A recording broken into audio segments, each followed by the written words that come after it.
Assalamualaikum warahmatullahi wabarakatuh.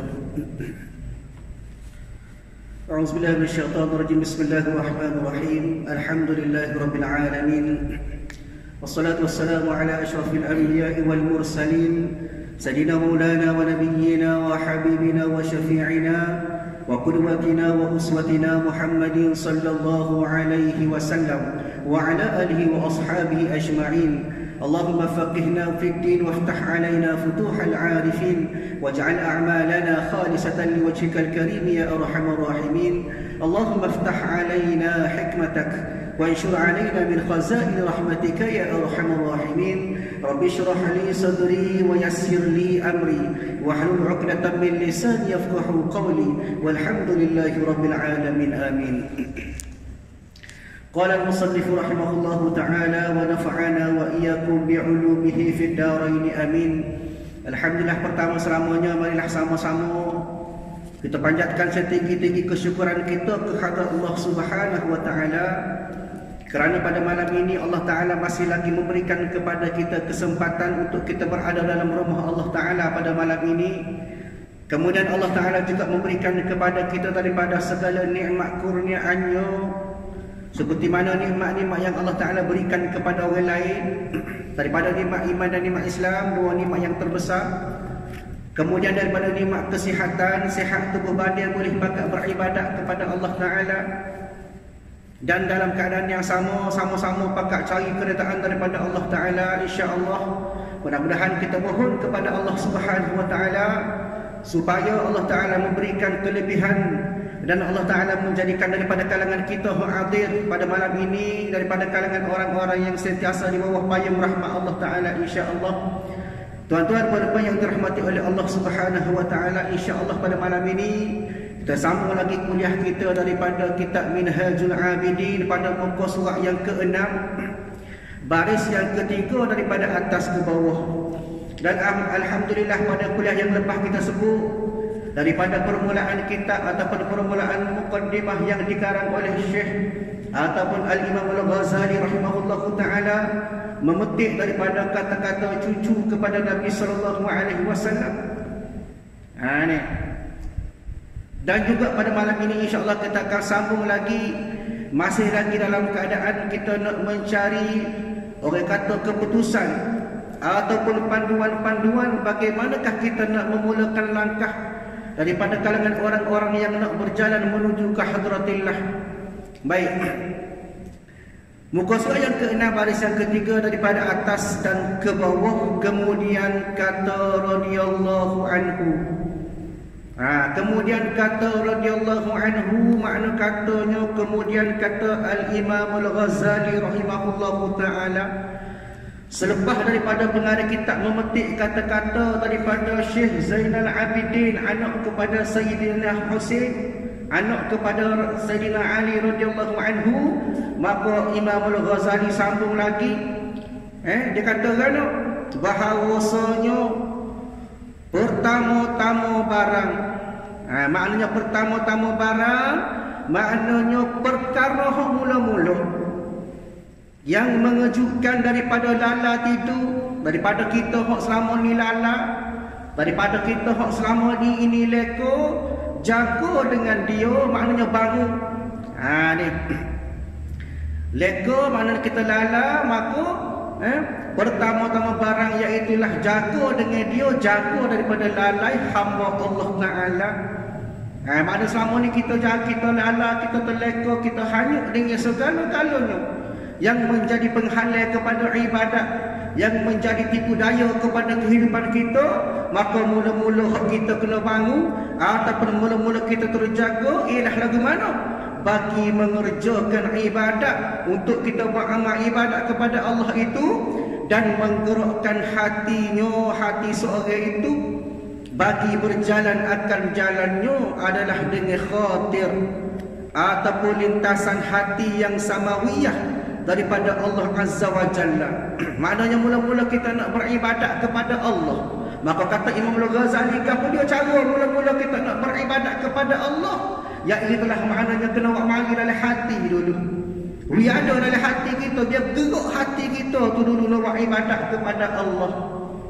Dia qauluhu maka melintas. Situ ada tulis nombor.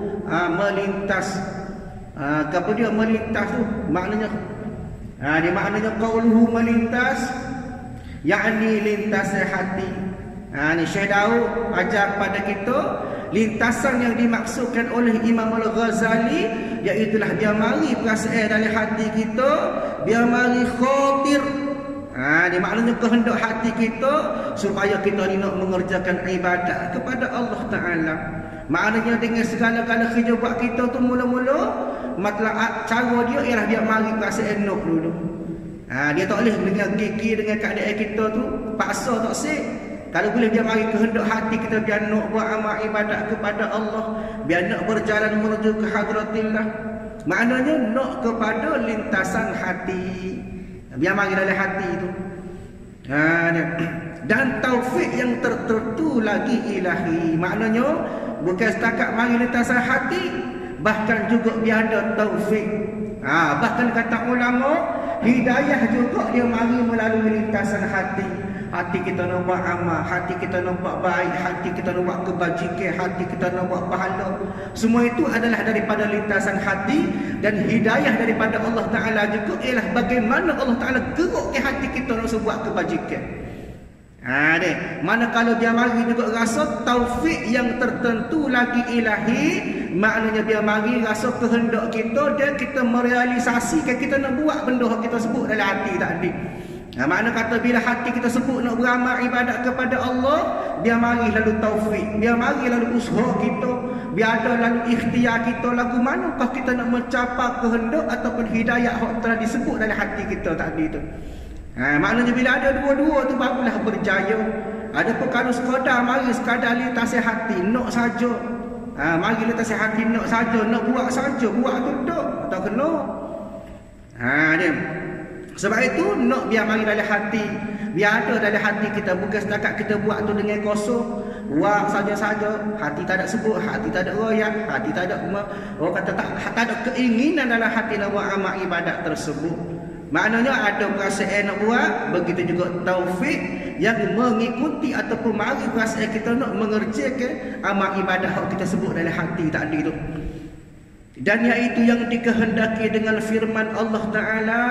Hak ni yang mari pula Imam Al-Ghazali rahimahullahu ta'ala mari pula kepada kita daripada ayat Quran dalil menceritakan kepada kita tentang hati itulah. Apa dia? Kata Allah Subhanahu wa ta'ala daripada surah Az-Zumar ayat yang ke-22, kata Allah Ta'ala, afaman syarahallahu sadrahu lil Islam fahuwa ala nurim min rabbih, kata Allah Ta'ala. Maka tiadakah orang yang dibukakan Allah akan dadanya bagi Islam itu. Di maknanya hak ni diambil daripada ayat surah Az-Zumar ayat 22, diambil separuh. Sepatutnya dia ada lagi tepek sikit lagi sebagai satu lanjutan. Sebab apa? Sebab pada mula-mula Allah Ta'ala sebut afaman syarahallahu sadrahu lil Islam fahuwa ala nurim min rabbih.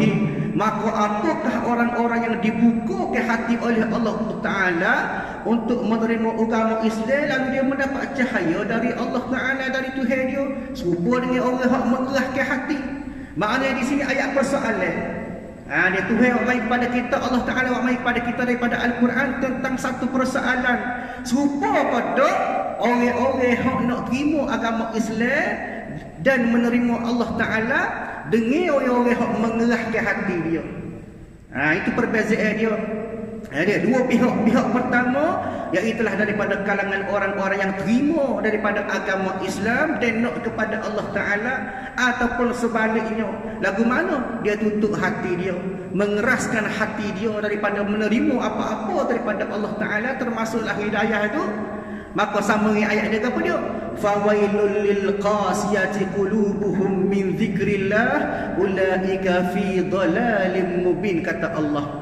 Allah Ta'ala katakan, maka kecelakaan yang besarlah bagi mereka yang telah mengeraskan hati untuk mengingati Allah, dan mereka itu adalah dalam kesesatan yang teramat nyata. Imam Al-Ghazali yang baik kita, adakah serupa pada orang yang buka hati kerana nak kepada Allah? Dia suka kau nak dengar orang yang mengerasi itu. Maka sebab itulah kata tafsir Al-Jalalain. Ni tafsir Al-Jalalain, salah satu daripada tafsir hak mu'tabar yang dikarang oleh Syekh Jalaluddin Al-Mahalli dan juga Jalaluddin As-Sayuti, memberi gambaran kepada ayat ini berdasarkan firman Allah kita baca tadi. Maka kata tafsir Al-Jalalain, katanya lagu mana? Maka apakah orang-orang yang dibuka ke Allah Ta'ala hati untuk menerima Islam sehingga ia mendapat petunjuk dan cahaya daripada Tuhannya, sama dengan orang yang dikunci hatinya. Maka pengertian ini tersimpul daripada firman Allah Ta'ala. Allah Ta'ala jawab selalu lagu mana? Allah Ta'ala jawab, fawailun lil qasiyati qulubuhum min dzikrillah ulaika fi dhalalin mubin. Kata Allah, maka besarlah azab dia, pedihlah azab dia bagi orang yang mengerahkan hati dia daripada terima Allah Ta'ala. Di maknanya di sini satu gambaran kepada kita, jangan kita keraskan hati kita daripada kita menerima petunjuk daripada Allah Ta'ala. Lagu mana cara? Iaitulah bagaimanakah kita jaga hati kita daripada kerah. Apakah benda yang boleh menyebabkan jadi kerah hati itu? Daripada maksiat kita, daripada dosa kita kepada Allah Ta'ala. Segala benda-benda yang boleh menyebabkan kita jauh daripada Allah Ta'ala, menggelakkan hati kita, mengotorkan hati kita, maka itulah sebenarnya yang boleh menyebabkan kita tak terima hidayah daripada Allah Ta'ala. Maka mereka ini kata Allah Ta'ala, iaitulah mereka yang menerima azab yang besar. Sesungguhnya mereka itu dalam sesak-sesak yang nyata. Ayatnya di sini Imam Al-Ghazali memberi gambaran kepada kita. Ayat kita, maka tiadakah engkau orang yang dibuka akan Allah Ta'ala, akan dadanya bagi Islam? Itu maka iaitulah atas nur daripada Tuhannya.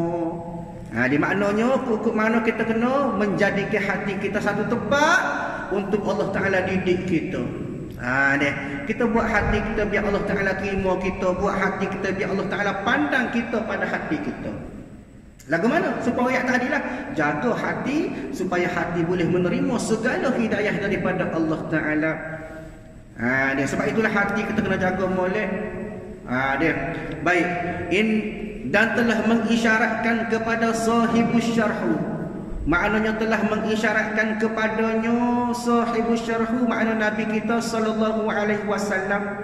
Kembali kepada Nabi sallallahu alaihi wasallam pula atas sabda Nabi sallallahu alaihi wasallam. Nabi kata gano, innan nura idza dakhala alqalbi infasakha wa insyaraha. Kata Nabi sallallahu alaihi wasallam, Nabi sebut kepada kita bahawasanya nur itu, maknanya bahawasanya cahaya itu apabila masuk ia ke dalam hati, luas ia dan terbuka. Di maknanya bila bila cahaya masuk dari dalam hati kita, maka hati kita jadi luas. Hati kita jadi cerah, hati kita jadi nampak, terbuka, maknanya dibuka oleh Allah Ta'ala akan hidayah kepada kita.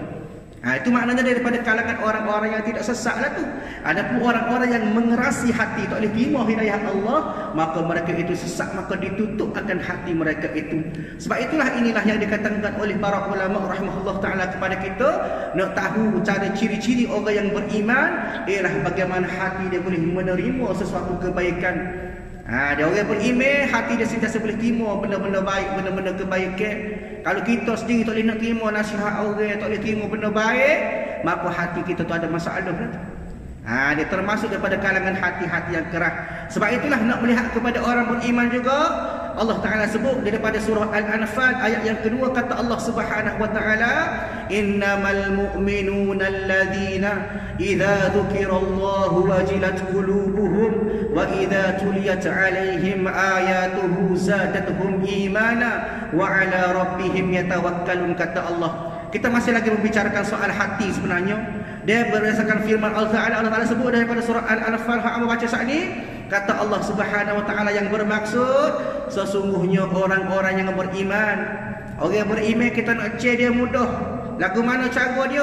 Adalah mereka yang apabila disebut nama Allah, bila kita sebut nama Allah, bila sebut cerita Allah, bila cerita kebesaran Allah, bila cerita kehebatan Allah, bila kita cerita pasal bukti-bukti kekuasaan Allah, wajilat qulubuhum, maka bergetar hati mereka itu. Bergetar sebab apa? Sebab takut kepada Allah Ta'ala. Bila sebut kuasa Allah, maka maka takut kepada kekuasaan Allah. Bila sebut kehebatan Allah, maka rasa hebat gerungnya kepada segala kehebatan pada Allah Ta'ala. Itu orang beriman. Kalau kita ni tu orang baca, orang sebut pasal kekuasaan Allah, sebut cerita pasal Allah, kalau tak ada perasaan apa, maknanya kita tu kurang iman lagi lah. Ni maknanya bila sebut pasal Allah Ta'ala, cerita kehebatan Allah, bahawa hati kita memang rasa takut. Ya Allah, mari perasaan. Itu dikatakan hati orang beriman. Ni bergetar hati mereka bila disebut pasal Allah Ta'ala. Wa idza tuliyat alaihim ayatuhu zadatuhum imana. Bila mereka ini dibaca ayat-ayat tentang Allah, bila disebut tentang cerita-cerita Allah, bila dimari kepada mereka kekuasaan Allah, zadatuhum imana, kata Allah, bertambah keimanan mereka. Dia pertama kau beriman. Wa ala rabbihim yatawakkalun, dan hanya kepada Allah Ta'ala lah mereka bertawakal. Ini ciri-ciri orang beriman. Mana kalau kita disebut cerita pasal Allah Ta'ala, cerita pasal kehebatan Allah, kekuasaan Allah, kita tak ada perasaan, maknanya hati kita masih kurang iman. Maknanya kena tambah lagi, kena gagah ke hati, kena kuat ke hati lagi, kena tambah keimanan dalam hati kita. Biar sampai tahap bila mana sebut cerita pasal Allah Ta'ala, mari berasa takut, mari berasa gerung, mari berasa kita nak membesarkan Allah Ta'ala. Baru dipanggil orang-orang yang beriman. Sebab itulah tuan-tuan yang dirahmati oleh Allah, disebut dalam kitab tafsir Al-Munir, dalam tafsir Al-Misbah, pada menceritakan ayat ini, maka dikatakan bahawasanya ciri-ciri orang beriman, bila mana dibacakan ayat-ayat Allah, maka menambah keimanan mereka lebih daripada keimanan yang sebelumnya. Kalau sebelum ni beriman dah, kau dengar cerita Allah, kau tahu pasal Allah, kau ngaji pasal Allah, maka kau bertambah iman dia sehari-sehari. Sebab itulah kata ulama rahimahullahu ta'ala, al-imanu yazidu wa yanqusu. Iman ni kadang-kadang naik, kadang-kadang turun. Dia tahu kita banyak buat maksiat, kita lalai, kita lupa kepada Allah, maka iman kita jadi turun. Dia au yazidun, kadang-kadang bertambah. Bila masa kita mari perasaan nak buat amal, perasaan rajin sedekah, perasaan rajin buat amal ibadat, maka ketika itu iman kita naik. Itu adalah ciri-ciri keimanan kita. Jadi kita nak biar iman kita ni naklah kena naik sama. Jangan nak mayalah turun sama, kalau markah agak gerik rendah sama, tak silah. Kenapa? Kerana keimanan kita inilah sebenarnya yang menentukan perjalanan kita sebagai seorang hamba Allah yang sedang dalam perjalanan menuju ke hadratillah juga. Nak biar kita jaga keimanan kita, biar sentiasa bertambah. Sikit-sikit pun tak apa. Dan ada peningkatan, kau tambah. Begitu juga amal ibadat kita. Ingat kita perasaan kasih kita kepada Allah sentiasa bertambah semua. Jangan main sepuluh tulur. Mari lagu tu dah. Hari ni lagu tulur juga. Ni tak sih. Nak biar ada perubahan pada diri kita supaya kita dikatakan lebih beriman kepada Allah Ta'ala. Manakala menurut Said Qutb rahimahullahu ta'ala, bagaimanakah Allah Ta'ala menyebut wajilat qulubuhum, maknanya bergetar hati mereka itu bila ingat kepada Allah, maka ayatnya Said Qutb kata menggambarkan rasa yang menyentuh kalbu seseorang mukmin. Bila sebut Allah Ta'ala, rasa ingat kepada Allah, rindu kepada Allah Ta'ala. Manakala bila sebut pasal benda Allah Ta'ala larang, benda Allah Ta'ala marah, maka mari perasaan takut dia kepada Allah Ta'ala. Ini menyebabkan perasaan dia tu iman dia bertambah. Manakala amal dia, kebajikan dia sentiasa diperhebatkan lagi, dia menyebabkan dalam masa yang sama dia makin lama makin jauh daripada dosa dan maksiat kepada Allah. Ayatnya di sini tuan-tuan yang dirahmati oleh Allah Ta'ala, iman kena jaga. Kenapa? Kerana iman itu bila mana nur ataupun cahaya masuk dalam hati kita, maka hati kita jadi terbuka. Hati kita sentiasa nampak benda-benda baik. Di hati kita sentiasa nampak kepada benda-benda perkara-perkara kebajikan. Sebab itulah nak biar kita jaga mula iman kita tu. Baik. Sama dalam kitab pula. Baik. Maka bersembah orang maknanya ditanya akan orang, ya Rasulullah. Orang tanya kepada Rasulullah, ya Rasulullah, adakah bagi yang demikian itu alamatnya yang diketahui dengan dia? Lagu mana kat kita nak kenal orang betul-betul hati dia tu sudah terima daripada segala rahmat Allah, terima daripada cahaya Allah Ta'ala? Boleh kenal ke tak?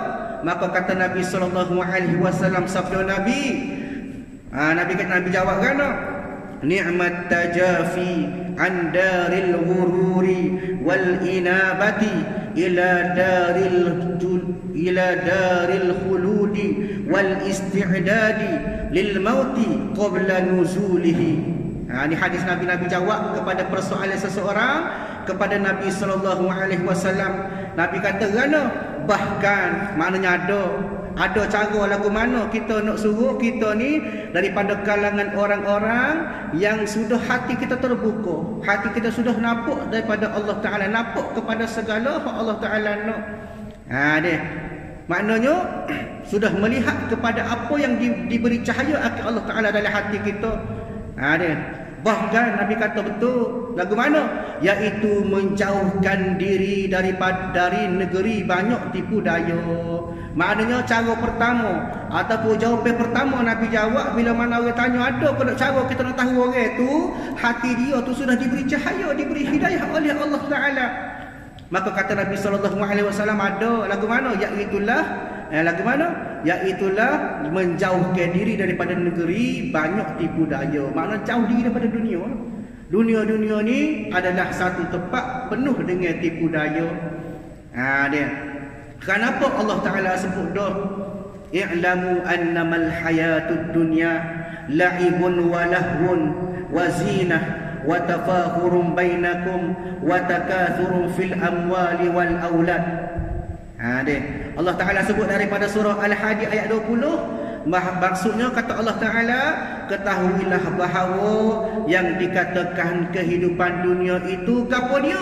Tidak lain hanyalah seperti mana permainan dan hiburan, bawaan hidup, permainan yang melalaikan serta perhiasan semata-mata. Dunia ni tak ada tempat lain, tempat nak berhias, tempat nak main, tempat permainan semata-mata. Tempat kita kena tipu ya atas dunia ni. Dia kabar-kabar kita hanyut, kabar-kabar kita tak sedar, sampai masa kita pun meninggal. Kenapa? Kerana dunia ini penuh dengan tipu daya. Kadang-kadang kena tipu ke dunia, kadang-kadang kena tipu ke harta, kadang-kadang kena tipu ke anak pinak kita. Kadang-kadang kena tipu sesama makhluk. Kenapa? Memang dunia ni tempat tipu daya, tempat Allah Ta'ala uji. Sebab tu jangan kita berpegang kepada dunia. Dunia sekadar kita buat persiapan nak menuju ke akhirat. Dunia mazra'atil akhirah. Dunia itu adalah tempat kita bercucuk tanah, kita nak ambil hasil pada hari akhirat nanti. Sebab itu kata orang tua jangan kita temoh ke dunia. Ni gak duk kerja dunia, kerja pagi sampai gelap, tak tahu semaya ben mana. Kapal lain lah. Kapal ni bagus belaka, rajin belaka semaya. Ayatnya kita terlalu tertipu dengan tipu daya dunia. Dia yang juga tepat untuk bermegah-megah di antara kamu dengan kelebihan kekuatan bangsa serta berlomba-lomba membanyakkan harta benda dan anak pinak. Ini berlaku tipu daya dunia. Dia kena tipu kok anak ada, ditipu oleh dunia dengan harta kita, berlomba-lomba pakat mengejar harta. Akhirnya sampai masa kita pun meninggal tanpa sempat kita buat amal nak menuju kepada Allah Ta'ala.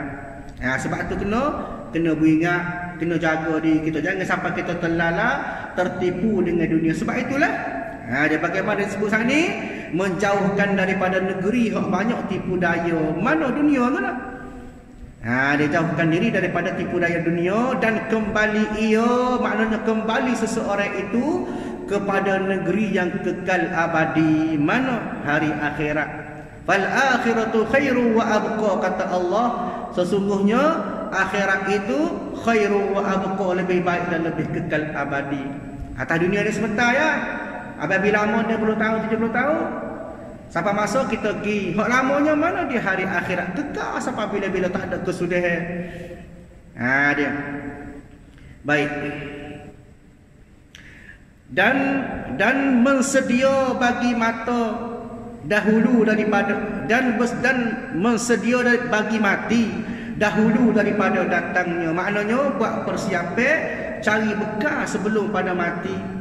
Itu maknanya nak cari orang, nak tahu orang tu betul-betul hati dia sudah terbuka dengan Allah Ta'ala. Yang pertama sekali dia boleh jauhkan diri dia daripada tipu daya dunia. Itu yang pertama. Yang kedua, dia nak kembali kepada negeri hak kekal abadi. Itu yang kedua. Yang ketiga, apa dia? Mensedia bagi mati dahulu daripada datangnya. Maknanya dia bersedia sebelum mati, dia buat persiapan. Sebab itulah satu ketika ditanya kepada Nabi sallallahu alaihi wasallam, an Abi Ya'la Shaddad bin Aus anin Nabi sallallahu alaihi wasallam. Satu ketika ditanya kepada Nabi sallallahu alaihi wasallam, kata Nabi sallallahu alaihi wasallam, al-kayyis man dala nafsahu wa alima bima ba'dal maut, wal 'ajiz man asba'a nafsahu hawaha wa tamanna 'ala Allah, rawahu at-Tirmizi. Hadis Nabi sebut kepada kita oleh Imam At-Tirmizi rahimahullahu taala, kata Nabi lagu mana? Orang yang bijak, orang yang cerdik. Siapa dia? Ialah orang yang menekan nafsu dia beramal untuk kehidupan setelah kematian. Ni baru betul-betul cerdik. Lagu mana? Makna kata orang betul-betul cerdik, kata Nabi, ialah orang yang boleh lawan nafsu untuk dia beramal untuk kehidupan selepas pada mati.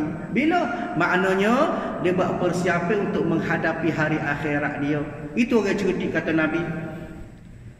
Sedangkan orang yang bodoh, orang yang dungu, kata Nabi, siapa dia pula? Adalah mereka yang mengikut hawa nafsu, dia mengangankan kepada Allah dengan berbagai-bagai alang, berbagai-bagai angin-angin. Dia ni. Kata Nabi, orang cerdik ialah orang yang buat amal sebelum nak mati. Itu orang cerdik.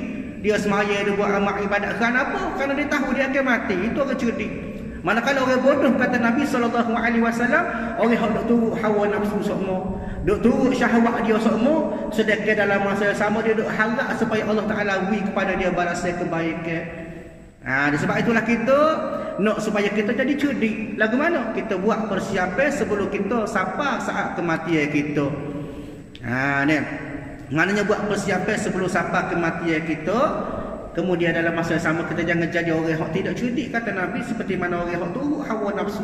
Nafsu nak makan sedap dia turut, nafsu nak tidur sedap dia turut, nafsu nak suruh hidup senang-senang atas dunia, tak sibuk amal ibadat, dia turut belaka. Sedangkan dalam masa sama dia darah, minta-mintalah biar Tuhan apa dosa aku. Ini orang yang tak cerdik, kata Nabi.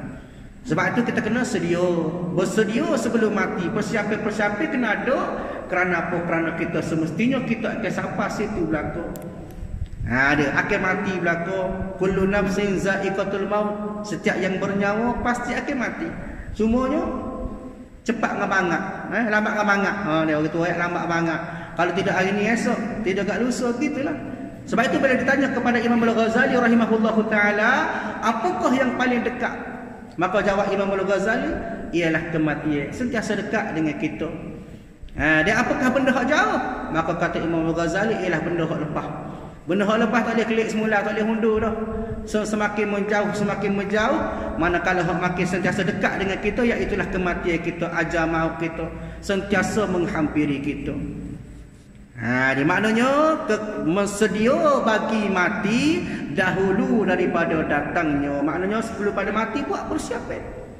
Buat isti'dad, buat persiapan supaya kita mati dalam keadaan kita bersedia. Bagaimanakah orang ahli sufi rahimahullahu taala dia katakan dia kata jika ada mati itu dijual di pasar, maka akulah orang mula-mula pergi beli. Hebat orang tasawuf. Ada orang-orang hebat, orang ahli sufi. Sebab apa? Sebab dia sudah bersedia untuk mati. Dia dah ke dalam masa yang sama, dia nak jumpa dengan Allah Ta'ala. Itu hakikat ataupun matlamat dia. Bila diri dah bersedia, tak ada benda lain dah. Nak apa? Nak kepada Allah Ta'ala semata-mata. Sebab tu mempersiapkan diri, maknanya bersedia bagi mati dahulu daripada datangnya. Baik. Maka melintas oleh khatir di dalam hati hamba pertama-tama daripada setiap sesuatu. Maknanya tiba-tiba satu ketika kita nak berjalan ke hadratillah, kita nak buat amal ibadat kepada Allah, maka dalam hati kita mari perasaan, mari khatir dalam hati kita. Mari perasaan kita nak buat amal ibadat kepada Allah. Maka berkata ia, maknanya berkata Imam Al-Ghazali rahimahullahu taala, bahawasanya aku akan dapati ataupun aku akan mendapat diriku diberi nikmat atasku. Maknanya bila mana kita dalam keadaan hati kita ni rasa nak buat amal ibadat kepada Allah, Dia nak buat amal ibadat kepada Allah. Dalam masa yang sama Imam Al-Ghazali kata kan, maka dia nak supaya dia diberi nikmat kepadaku dengan berbagai-bagai nikmat seperti hidup, kuasa dan akal. Sebab apa? Sebab nak buat amal dia kena ada juga benda-benda nikmat. Contoh kita kata nak buat amal ibadat, nak kena ada nikmat sihat. Nak kena ada nikmat masuk. Dia kadang-kadang nak buat amal tapi nikmat sihat tak ada. Duk gedebek, tak boleh nak bangun, tak boleh nak buat amal, tak boleh juga. Maka di situ nak kepada nikmat juga. Sebab itulah nikmat, bila sebut nikmat maka banyak pentingnya kepada kita. Ada nikmat, bagaimanakah pemberian Allah Ta'ala kepada kita, itulah dikatakan sebagai nikmat. Dan nikmat, sesungguhnya nikmat daripada Allah Ta'ala tak pernah boleh kira, banyak sangat. Allah Ta'ala sebut daripada surah An-Nahl, kata Allah Ta'ala, wa in ta'uddu ni'matallah la tuhsuha innallaha laghafurur rahim, kata Allah. Dan jika kamu nak hitung nikmat Allah Ta'ala, mu nak kira nikmat, mu nak timbang nikmat Allah Ta'ala beri kamu tu, maka nescaya kamu tidak akan mampu nak kira. Sebab apa? Sebab nikmat besar Allah Ta'ala beri kepada kita. Sebagaimana berlaku cerita ke atas salah seorang waliullah, salah seorang ahli ibadah. Dia diraja semaya ibadat, buat amal ibadat semua kerja dia.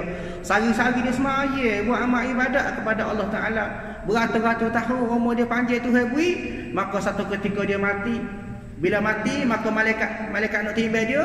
Dia katakan, aku tak usah masuk syurga dengan rahmat Allah Ta'ala. Aku nak masuk syurga dengan pahala aku buat, dengan amal ibadat aku buat. Maka malaikat berjumpa dengan Allah Ta'ala. Ya Allah, ada orang hamba-Mu ni, dia nak, bila mana nak timbang amal dia, tak usah timbang, tak usah masuk syurga dengan rahmat. Dia nak masuk syurga dengan amal dia buat, kerana dia hebat. Dia. Maka kata Allah Ta'ala, boleh berteramu ambil butir mata dia sebutir tu atas nimbang. Dia kita nak timbang dengan nikmat mata sebutir lagu mana. Bila tok amal ibadat dia berat tegung, berat sebelah. Tapi bila mana letak pada butir mata dia sebiji, mata dia tok atas penimbang, maka berat lagi nikmat mata tu habui ke dia sebutir tu. Dia nikmat mata sebutir besar dah, kita tak nak kira dah betapa besarnya nikmat mata kepada kita. Apatah lagi nikmat-nikmat lain, dua nikmat terbesar, nikmat iman, nikmat Islam Allah Ta'ala beri kepada kita, maka kata Allah Ta'ala tak boleh nak kira. Yang besarnya nikmat Allah Ta'ala kepada kita. Innallaha laghafurur rahim, kata Allah, sesungguhnya Allah benar-benar Maha Pengampun lagi Maha Penyayang. Ayatnya kita setiap masa kita syukur dengan nikmat Allah Ta'ala beri kepada kita. Dengan nikmat Allah Ta'ala beri, maka kita boleh buat amal ibadat kepada Allah Ta'ala dengan sempurna. Mudah-mudahan Allah Ta'ala mengekali segala nikmat Allah Ta'ala beri kepada kita, insya-Allah. Baik, hamba rasa sekatalah kuliah kita pada malam ini. Baik. Berkata Imam Al-Ghazali bahawasanya aku akan mendapat akan diriku diberi nikmat atasku, wallahu a'lam bissawab. Insyaallah kita kuliah kita pada masa akan datang. Auzubillahi minasyaitonir rajim. Bismillahirrahmanirrahim. Alhamdulillahirabbil alamin. Wassalatu wassalamu ala asyrafil anbiya wal mursalin wa ala alihi wa ashabihi ajma'in. Allahumma inna nas'aluka ridhaka wal jannata wa na'udzubika min sakhatika wan nar. Allahumma innaka 'afuwun karimun tuhibbul 'afwa fa'fu 'anna wa 'an walidina wa 'an jami'il muslimina wal muslimati wal mu'minina wal mu'minati bi rahmatika ya أرحم الراحمين. اللهم ربنا آتنا في الدنيا حسنة وفي الآخرة حسنة وقنا عذاب النار. وصلى الله على سيدنا محمد وعلى آله وأصحابه أجمعين والحمد لله رب العالمين. السلام عليكم ورحمة الله وبركاته.